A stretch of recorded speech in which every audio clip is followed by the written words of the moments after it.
Tombak pembunuh dewa tiba-tiba runtuh dan berubah menjadi ribuan, muncul di belakangnya. Jika dulu, Ares, dewa perang, pasti tidak akan melakukan latihan dengan tergesa-gesa, tapi sekarang, di bawah pengajaran Qin Yichen, dia memahami prinsip kecepatan tinggi tentara. Semakin cepat Anda bisa mengalahkan lawan di depan Anda, semakin baik situasinya, dan dewa perang Ares bahkan tidak bisa menyembunyikannya. Setelah tombak pembunuhan dewa muncul di langit, itu segera bergegas ke pria berjubah hitam. Zhao Wuling juga buru-buru mundur setelah suara Ares, dewa perang. Beberapa tombak panjang menyapu tubuhnya dengan berbahaya dan berbahaya. Ledakan. Dalam jarak yang terlihat dengan mata telanjang, ada debu di langit yang dibombardir oleh tombak Ares, dewa perang. Bentuk kipas besar ini hampir menutupi seluruh dunia menghadap dewa perang Ares. Berdebu. Jantung Zhao Wuling berdetak kencang. Apakah ini celah antara aku dan Tuan Ares? Bahkan jika itu adalah gerakan pembunuh, itu hampir selesai dalam satu napas. Zhao Wuling sedikit bersyukur, jika dia berdiri di sisi berlawanan dari Ares, dewa perang, apalagi konfrontasi, akan lebih baik untuk bertahan hidup. Sambil bersukacita di dalam hatinya, Zhao Wuling juga tidak berdaya. Sayang sekali, metode yang diberikan Lord Guangzhou kepadaku hanya diuji 50%. Dalam konfrontasi sebelumnya, Zhao Wuling menanganinya dengan mudah, karena dia lebih canggih daripada orang-orang yang bertarung di Aula Suci. Qin Yichen secara pribadi mengembangkan Taoisme untuk mereka, ditambah bimbingan pribadi Qin Yichen sepanjang sore. Belum lagi metode saluran esensi, setidaknya sebagian dari esensi dapat ditangkap. Oleh karena itu, Zhao Wuling sebenarnya telah menjadi orang yang paling muda di medan perang ini. Menurut makna Qin Yichen, dia menguji detail kabut hitam, dan ingin mempelajari metode yang paling cocok untuk menangani kabut hitam. Tetapi ketika Dewa Perang Ares bergabung dalam pertempuran, semua rencananya gagal. Tuan Ares, bisakah Anda memberitahu saya sebelum menyerang lain kali? Zhao Wuling sedikit tidak berdaya. Dewa Perang Ares tidak terburu-buru untuk merespon, dan sebuah tombak muncul kembali di tangannya, mengarah ke langit. Melihat reaksi Ares, Dewa Perang, mata Zhao Wuling menjadi redup. Kesadaran ilahi dimobilisasi lagi, dan dia melihat debu di langit.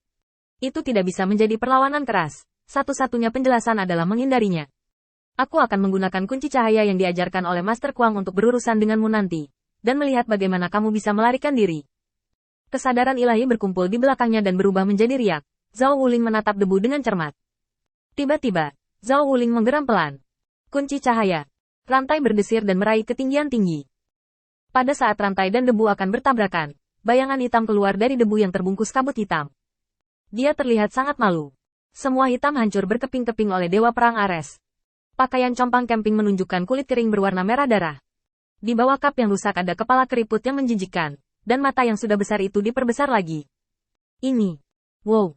Kunci cahaya dengan kuat mengunci mangsa yang hampir dikirim ke pintu. Ares, Dewa Perang, mengangkat tangannya dan melemparkan tombak pembunuh dewa ke pria berjubah hitam itu. Tepat ketika tombak itu hendak membunuh pria berjubah hitam itu, kabut hitam lain tiba-tiba naik dari tanah, dan ketika itu muncul, itu segera memenuhi sebagian besar pandangan. Ledakan. Dewa Perang Ares segera mundur, dan Zhao Wuling juga melepaskan kunci cahaya dan berdiri bersama Dewa Perang Ares. Ada lebih dari 3. Zhao Wuling memandang Ares sang Dewa Perang dengan beberapa ejekan. Kamu lihat bagaimana orang-orang ini bisa menghargaimu. Di permukaan, hanya satu orang yang melakukannya. Faktanya, 3 orang dikirim. Bahkan jika kamu mati di sini, kamu tidak akan kehilangan reputasi Ares, Dewa Perang. Ngomong-ngomong, apakah kamu sudah menemukan cara untuk mati?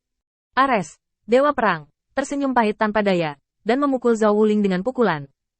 Kamu bocah jangan menggodaku, jika aku mati, kamu tidak akan bisa keluar. Di sini, keuntungan dari 2 orang yang bekerja sama untuk menghancurkan pria berjubah hitam itu dimenangkan oleh kuil 12 kuda terlepas dari biayanya. Sekarang dia tidak bisa mengalahkan pria berjubah hitam ini, yang lain muncul sebagai gantinya. Bahkan jika kuil 12 Cavaliers dapat bertahan, mereka tidak yakin bahwa mereka dapat mengandalkan salah satu dari mereka untuk berurusan dengan pria berjubah hitam yang baru muncul. Karena dia bisa memblokir tombak pembunuh Dewa Ares, Dewa Perang. Ini hampir merupakan pukulan paling kuat dari Ares, God of War. Ketidakmampuan untuk memenangkan lawan berarti akhir mereka adalah kekalahan.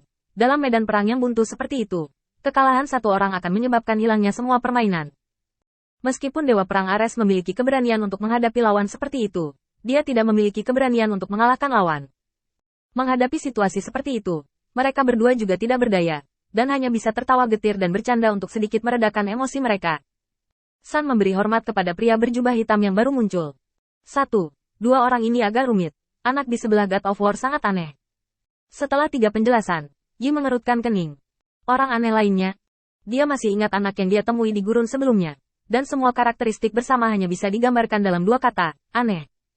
Keduanya berurusan satu sama lain. Tetapi mereka menolak untuk mengambil inisiatif untuk menyerang. Bahkan berbagai godaan dalam kabut gelap. Ini bukan provokasi. Ini lebih seperti mempelajari karakteristik kabut hitam mereka. Jika hanya ada satu orang seperti itu, orang berjubah hitam tidak akan peduli. Jika mereka mampu menjelajahi misteri kabut hitam dengan kekuatan satu orang, mereka tidak akan memiliki kepercayaan diri untuk melawan Olympus. Tapi sekarang, dua orang muncul satu demi satu, dan tidak ada dari mereka yang percaya di aula pertempuran. Bagian yang sulit dari ini patut direnungkan. Mungkinkah kedua orang ini dikirim oleh Olympus? Tapi kekuatan keyakinan pada mereka tidak sama. Anak sebelumnya bahkan tidak memiliki kekuatan keyakinan padanya. Sangat mungkin mereka bukan dari Olympus. Mungkinkah orang-orang ini berasal dari kekuatan yang mirip dengan kita? Mereka ingin mempelajari kelemahan kabut hitam, dan kemudian menggunakan cara kita untuk berurusan dengan Olympus untuk berurusan dengan kita. Dengan pikiran terus-menerus di benaknya, Hei Pao Renyi tidak terburu-buru melakukannya. Lagi pula, menurutnya, mereka sudah ada di tangan mereka. Menggunakan kekuatan tiga untuk berurusan dengan aula suci perang, itu sudah singa melawan kelinci dan membutuhkan semua usaha. Dewa Perang Ares juga ingin mundur ke Leisan bersama Zhao Wuling, dan kemudian mencoba melawan. Begitu keduanya bergerak, seringai datang dari belakang mereka. Kenapa? Apakah kamu ingin pergi setelah kamu memukul kami? Sungguh ketika kita berdua tidak ada, kan? Ares, Dewa Perang, tiba-tiba berbalik dan melihat kedua orang yang bersembunyi di balik bayang-bayang di belakangnya. Kabut hitam pada mereka berdua tidak tebal, sebaliknya, sepucat asap. Hanya beberapa ratus meter dari Ares, God of War. Di depan seorang master di level Ares, Dewa Perang, jarak ini sudah sangat dekat, dan lawan bisa menyentuhnya dan berbicara dengan sangat terbuka. Jelas, pihak lain memberinya kekuatan. Dewa Perang Ares menghela nafas lega, dan semua tanggung jawab berat di pundaknya lega saat ini. Karena ini adalah permainan fana,